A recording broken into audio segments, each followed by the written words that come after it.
Filibusterismo. The story in Filibusterismo revolves around its main character, Simon, who is an affluent jeweler.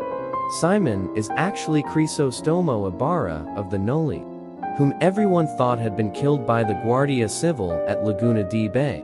He had in fact escaped, fled to Cuba, become wealthy, made connections with influential Spanish officials.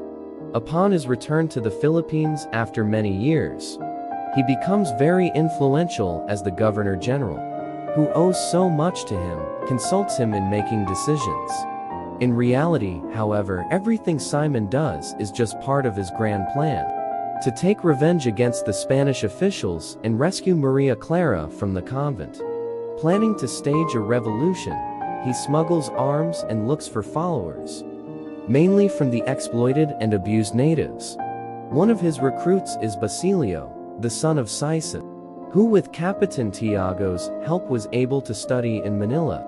Simon also makes an alliance with the revolutionary group of Cabesing Tales, a former Cabeza de Barangay who suffered maltreatments from the hands of the friars.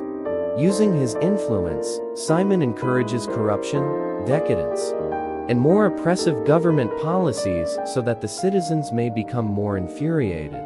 Yet, the planned revolt one night was not carried out because Simon, upon hearing that Maria Clara died in the nunnery, decided not to give the signal for the outbreak of the uprising.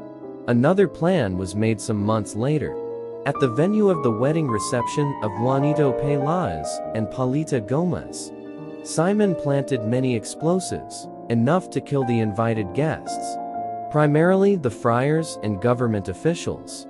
According to the plot, the big explosion shall be started by the gift he would give to the newlyweds at the reception, a kerosene lamp with an explosive.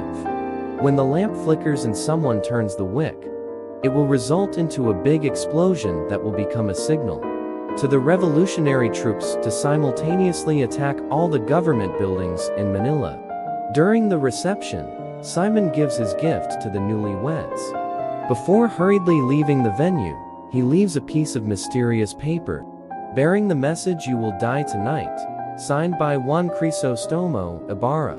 Meanwhile, Isa Gani, the rejected lover of Paulita, is standing outside the reception. His friend Basilio tells him to leave the place because the lamp will soon blow up. When Father Salvi identifies the handwriting in the note and confirms that it was indeed Ibarra's, the guests begin to panic. When the lamp flickers, Father Irene tries to turn the wick up, but Isa Gani, wanting to save Paulita's life, rushes into the house, grabs the lamp, and throws it into the river, where it explodes. Simon's revolutionary plot was thus known, and he is thus hunted by the law enforcers. He managed to escape, but was seriously wounded. Carrying his jewelry chest, he finds shelter in the home of Padre Florentino by the sea. He confesses to Florentino his true identity and his plan of revenge through bloody revolution. After the emotional and agonizing confession of the dying man, the priest absolves the dying man from his sins, saying, "God will forgive you, Sir Simon. He knows that we are fallible." The story ends with the priest throwing Simon's treasures into the sea, so that they would not be used by the greedy. The priest hopes that when the right time comes, they would be recovered and used only for the good. The main character's persistence to push through with the rebellion, on the other hand, seemed to suggest that independence is attainable through revolution.